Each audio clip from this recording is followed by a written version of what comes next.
The Ghost Who Hunts, Part 2 of The Woman in the Ditch. Jim had heard the stories, the missing women, the bodies in the rivers, the silent warnings from the locals.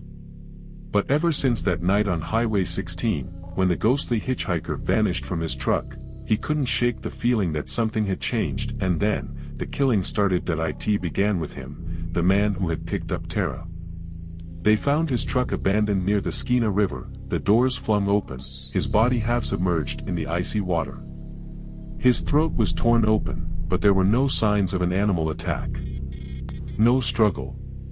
Just his face, frozen in terror, his mouth stretched in a scream that never left his lips. Then, the others followed. A known trafficker in Prince George, found with his ribcage caved in like something had crushed him from the inside.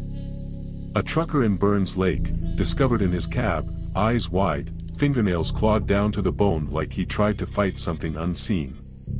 A drifter in Smithers, dead in his motel room, the words, "She sees you," smeared on the walls in waterlogged mud.by. Now, Jim knew.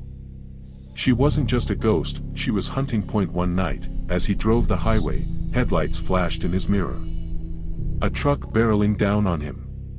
Too fast. Too reckless.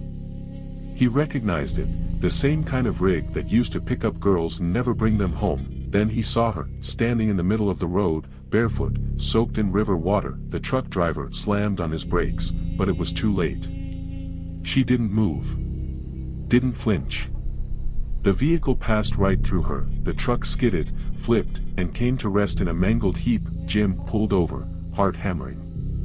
He stepped out, shaking, and watched as she approached the wreck. The driver inside was still alive, coughing, whimpering. She leaned down, pressing her cold, dripping hands to the shattered glass, and Jim heard her whisper, "No more." The driver's screams filled the night. Jim didn't stay to watch what happened next. By morning, the highway of tears had claimed another monster, and somewhere in the mist, she waited for the next one.